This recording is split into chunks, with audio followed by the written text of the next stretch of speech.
Darkness hummed inside the cryo bay of the alien dreadnought Varkesh Prime, a cathedral of cold steel adrift in silence. Frost clung to the transparent pods like thin ghosts, each one holding a figure that had not breathed in centuries.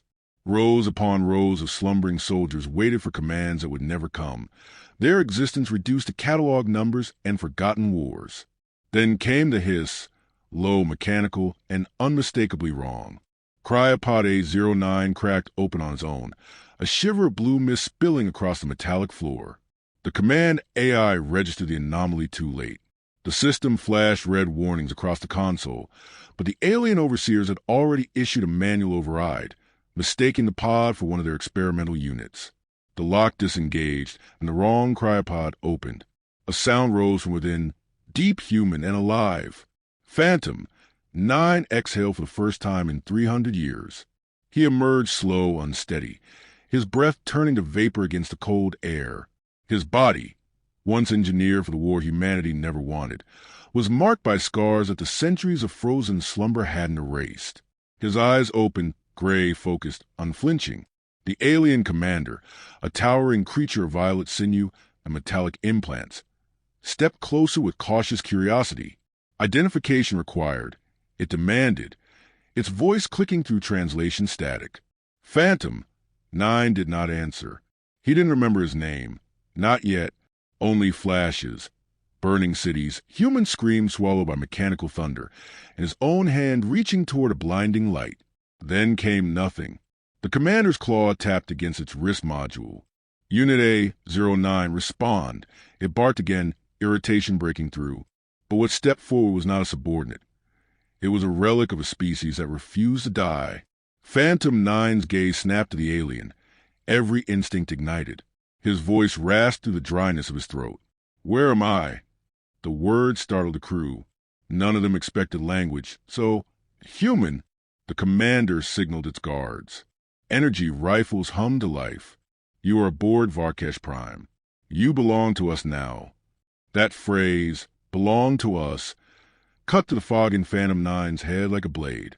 Memories returned in violent flashes. Alien ships blotting out the sun, the last stand of humanity, and the experiments that turned soldiers into something more. He wasn't just human anymore. He was built to outlast extinction. He stumbled forward, strength returning like a rising tide. His bare feet left steam prints on the floor. Around him, alien soldiers shifted uneasily, their instincts whispering danger even before their minds understood it. Why was I awakened? Phantom-9 asked, voice low and calm now, though every muscle in his body was coiled to strike.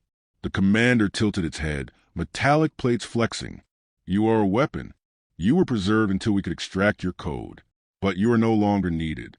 The war is over." Phantom-9's jaw clenched. "If the war is over," he murmured, "then why am I still breathing?" The alien's answer was a cruel grin. "Because we wish to see what you still remember before we erase it." The chamber lights dimmed, and restraint drones descended from the ceiling like metal spiders. For a moment, Phantom-9 stood still, his mind racing through fractured recollections. He remembered the last mission, a desperate human gambit to destroy the alien fleet from within.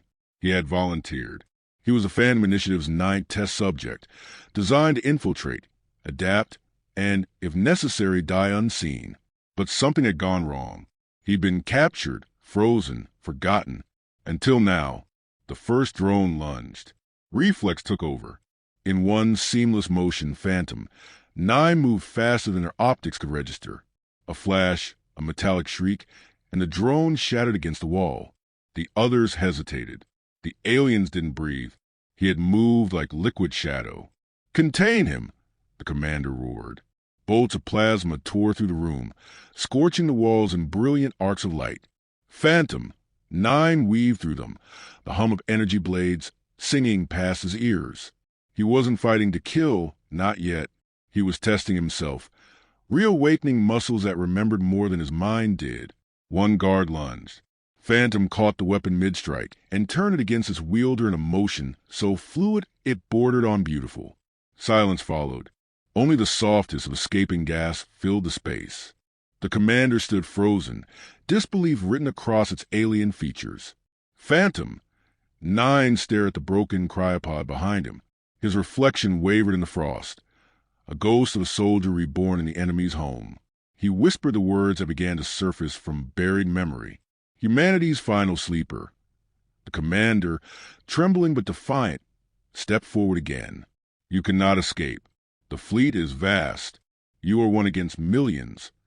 Phantom-9 lifted his eyes, calm, unwavering. Then millions will remember me. The room fell silent. Somewhere deep within the ship, alarms began to blare, red lights pulsing like a heartbeat. The system finally recognized its error. And as Phantom-9 turned toward the sealed blast doors, something inside him awakened fully. The programming that was never meant to activate again. His pulse slowed, his mind sharpened. He didn't just remember who he was. He remembered why he existed. Humanity had not vanished. It had endured in him. He was not a weapon. He was their last echo, and he was awake now.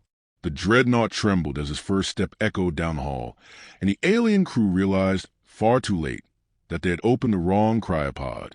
The alarms echoed to the dreadnought like the cries of a dying beast. Crimson light strobed across the corridors as metallic shutters sealed one by one, trapping the panic inside. Phantom-9 moved through the chaos with measured precision, every step silent, every motion controlled. His breath formed faint clouds in the frigid air. Behind him, bodies of alien guards lay scattered, unconscious, not dead. He didn't kill if he didn't have to. Some quiet code buried deep in his humanity still guided his hand. But the deeper he went, the more that mercy felt like a fading ember in the storm of survival. Through the humming corridors, fragments of data flickered in his head like sparks. Schematics, coordinates, command hierarchies. It was as if the ship itself spoke to him, recognizing the intruder as something older, something it had once been programmed to obey. His eyes glowed faintly silver under the emergency lights as long-buried protocols whispered through his neural pathways. The Varkesh Prime wasn't just an alien warship. It was built from stolen human technology, the same technology that created him. And now that technology was listening. He passed a viewing window, and for a brief moment, the stars greeted him. Thousands of them, cold and unfeeling, stretching across the infinite dark. Somewhere among them was Earth, rebuilt or gone. He didn't know. He placed his hand against the glass, feeling the faint tremor of the ship beneath his palm. What did we become? He whispered to himself. And though no one answered, the silence fell heavy with ghosts. The sound of boots broke his reflection. A squad of alien enforcers rounded the corner, weapons drawn. These were not the inexperienced guards he'd faced before. They moved with precision and discipline. Elite soldiers bred for suppression. Their commander, an alien female clad in obsidian armor, stepped forward. Her voice was sharp but steady. You're a designated Phantom-9. You belong to the archives of war. You'll stand down. Her words were calm, but her grip on the rifle betrayed unease. Phantom's eyes met hers. If you know my name, he said, then you know what I was made to do. A flicker of emotion crossed her alien face. Pity, perhaps. A weapon without purpose destroys itself, she murmured. Then give me one, he replied. The standoff broke as plasma fire tore through the air. Phantom leaped into motion, weaving through deadly bolts, his reflexes beyond the reach of natural movement. The corridor filled with light and smoke. He disarmed one soldier with a twist, dropped another with a single strike to the chest, and in seconds silence returned. Only the commander remained, her weapon aimed but trembling. Phantom approached slowly. Why are you afraid? He asked. You were the victors. You ended us. Her mandibles tightened. We ended nothing. Your kind left its mark. Even now, your code infects our systems, whispers through our ships. You were not erased. You became the ghosts in our machines. The revelation cut through him. Humanity's final act of defiance hadn't been extinction. It was infiltration. His creators had buried seeds of resistance in the very technology the aliens had stolen. The Varkesh Prime was infected, haunted by the digital remnants of human will. And now, by some cruel twist of fate, that legacy was awake inside him. Then I'm not alone, Phantom whispered. No, The alien commander said, lowering her weapon slightly. "But they will destroy you before they let that infection spread." Her voice softened for a heartbeat. "Go, before they come." For the briefest moment, he saw in her eyes something he had not seen in centuries: mercy.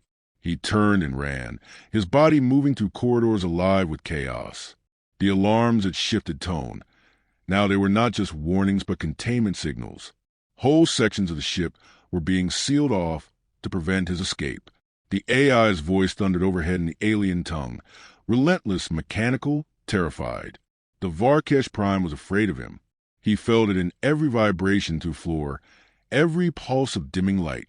He reached the command nexus, a circular chamber wrapped in cables and screens, the beating heart of the ship.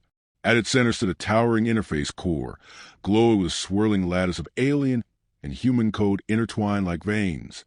As he approached, the holographic interface flared alive. Images flooded his mind. Earth cities in flames, alien fleets descending, and the faces of the Phantom Initiative. 9 human soldiers who volunteered to become something more. He saw their eyes, their courage, their sacrifice. And then the last memory, the order to destroy the alien flagship from within. He had obeyed. He had detonated the reactor. But somehow he had survived. The aliens must have retrieved his body, fascinated by what he was. They didn't realize they had preserved a piece of humanity's vengeance. The interface spoke in a fractured human voice. Phantom-9 system link available. His pulse quickened. The ship was offering him access. Or perhaps the ghost of human code was calling him home. He placed his hand against the console. Energy surged through his arm, his neural implants lighting up like constellations. Data streamed through him. Maps, archives, weapon systems. He could feel the ship's mind resisting, struggling, but part of it recognized him as master. The bridge doors exploded open behind him, and the alien high command entered, led by the supreme warden of the fleet. "Disconnect!" it screamed, its voice a mix of terror and rage. "He will corrupt the core." Phantom didn't turn. His voice was calm, resolute. "No, I'll set it free." The lights flickered violently as human and alien code warred within the ship's heart. Sparks cascaded from the walls, alarms screamed, and the warden lunged forward. Phantom's hand tightened on the interface. "You took everything from us," he whispered. "Now, I'll show you what we left behind." The entire chamber ignited in white light, and the dreadnought trembled like a living thing in agony. Somewhere deep inside its core, a signal was born, a pulse traveling faster than light.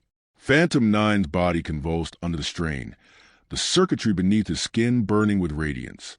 He didn't know where the signal went, only that it was reaching outward, searching, calling to something beyond. And as the ship's power system collapsed, the warden's scream echoed to a blinding storm, unanswered and fading into static. When the light died, Phantom-9 was gone. Only the echo of the pulse remained, traveling through space, whispering the rebirth of a forgotten world. Silence fell over the wreck of Varkesh Prime, drifting through the void like a scarred monument to arrogance. Its engines were dead, its hulls hollow, yet deep within the fractured remains, faint light still pulsed, a heartbeat that refused to die. Phantom-9 stirred among the debris, his body half buried beneath molten steel. Systems rebooted one by one, flickers of blue light running beneath his skin. He drew in a ragged breath. The pain was sharp, grounding, proof of survival. Around him, the once mighty dreadnought had become a tomb. But somewhere within the static hum of broken circuitry, he could still feel it. The signal, the pulse he had released was alive, echoing across the stars, searching for home. He rose slowly, his movements deliberate. His armor had fused with parts of the ship's core, threads of alien metal and human biocode now one. He had become something beyond either creation, a synthesis of what had been enemy and victim. Every nerve burned with awareness, every heartbeat synchronized with the ship's dying rhythm. In the distance, through shattered hull plates, the cosmos opened like a silent ocean. The stars shimmered, and for the first time, he felt their pull. Somewhere out there, the message he had sent was finding its way. Perhaps to survivors, perhaps to ruins, perhaps to nothing. But hope once lost had been reborn in the transmission. That was enough. A faint voice crackled through the wreckage, distorted, uncertain. Signal received. Phantom froze. The sound was faint, almost imagined, but unmistakably human. "Repeat," he whispered, his voice trembling with disbelief. Static answered, followed by fragments of words. "Human colony. Omega live." His knees nearly buckled. After centuries of silence, humanity still existed. The cryopods, the frozen memories, the whispered ghosts, they had not been for nothing. The war had not ended in extinction. It had ended in survival, buried deep and forgotten, waiting for his call. His lips curved into something unfamiliar, a smile that trembled with both grief and triumph. But the peace was brief. The ship groaned around him. Metal tearing as gravitational forces began to pull the wreck into a nearby planet's orbit. He looked toward the approaching sphere, a barren violet world, half-shadowed and storm-racked. It was no home, but it would be his battleground. Through the collapsing corridors, he felt the stir of movement. Survivors, the aliens who had once imprisoned him, were still alive, crawling from the ruins like broken titans. One of them, the commander he had spared, emerged from the smoke, her armor scorched but her gaze steady. "You survived," she rasped. "So, did you?" Phantom answered. They stood amidst the ruins of their war, no longer enemies, just remnants of civilizations that had destroyed each other. The commander lowered her weapon. "The warden is dead. The fleet is gone. There is nothing left to fight for." Phantom looked at her, eyes burning with quiet resolve. "Then maybe it's time to fight for something else." She tilted her head, wary yet curious. "For what?" He stepped past her, toward the open breach where starlight bled into the wreck. "For what comes next?" The simplicity of his words carried weight, the kind that echoed beyond the moment. The commander hesitated, then followed him, watching as the planet's storms loomed larger. "That signal you sent," she said softly, "it will bring others." Phantom nodded. "That's the point." The ship began to shudder violently. They would crash soon. He could feel the magnetic pull tightening, dragging them toward the planet's surface. "If we live through this," she said, "your kind will come for you." Phantom's gaze never wavered. "No," he murmured, "they'll come for us." A thunderous crack split the hull, and the remnants of Varkesh Prime plummeted to the atmosphere in a rain of fire. The sky burned violet and gold as fragments of the dreadnought streaked downward like fallen stars. Inside, Phantom braced himself, wrapping his arm around a shattered beam as gravity reclaimed him. The commander clung beside him, teeth bared in silent fear. The descent felt eternal, an endless fall between destruction and destiny. When the crash came, it was like the world split open. The impact sent shock waves across the barren plains, scattering debris across miles of empty desert. For a long time, nothing moved. Then, through the smoke and ruin, a figure rose from the crater, charred, bloodied, but alive. Phantom-9 stood at the edge of the wreckage, the violet sky swirling above him. His eyes lifted to the horizon, where lightning cracked over dark mountains. "So this is it," he whispered. The commander crawled from the debris, coughing, her armor shattered but her spirit unbroken. "What will you do now, human?" He looked down at her, voice calm and certain. "Rebuild." Together they surveyed the wreck, a graveyard of two empires. "You think your kind will forgive?" she asked. He shook his head. "No, but maybe they'll understand." He turned his gaze skyward once more. The stars above were shifting, aligning. The signal he'd sent was spreading faster now, amplified by the planet's magnetic field. He could feel it pulsing through him like a heartbeat shared with the universe. Somewhere, light years away, humanity was listening. "They'll come," he said quietly. "And when they do, we won't be enemies anymore. We'll be proof that even in ruin, something survived." The commander studied him for a long moment. "You sound like you believe in redemption." Phantom looked at his scarred hands, flexing them slowly. "I believe in second chances." He extended a hand toward her, and after a hesitation, she took it. For the first time since awakening, he felt warmth, not from circuits or battle, but from understanding. Around them, The wrecked ship sparked with dying light, casting their shadows against the storm. In that fragile moment, two remnants of war stood together beneath an alien sky, united by the shared ruin of what had been and the faint possibility of what could still be. As the wind howled across the plains, Phantom turned his eyes upward once more. "They'll find us," he said softly. "And when they do, the galaxy will remember that humanity never truly died. It simply waited to wake." The storm rolled across the horizon, swallowing the wreckage in lightning and dust, but his voice carried through it, steady, unyielding, human. Somewhere, far beyond the stars, the signal reached its destination, and the sleeping embers of Earth stirred again. Phantom-9 stood against the wind, no longer a weapon, no longer a ghost, just a man reborn, carrying the last light of a species that refused to fade. The dawn of a new age had begun.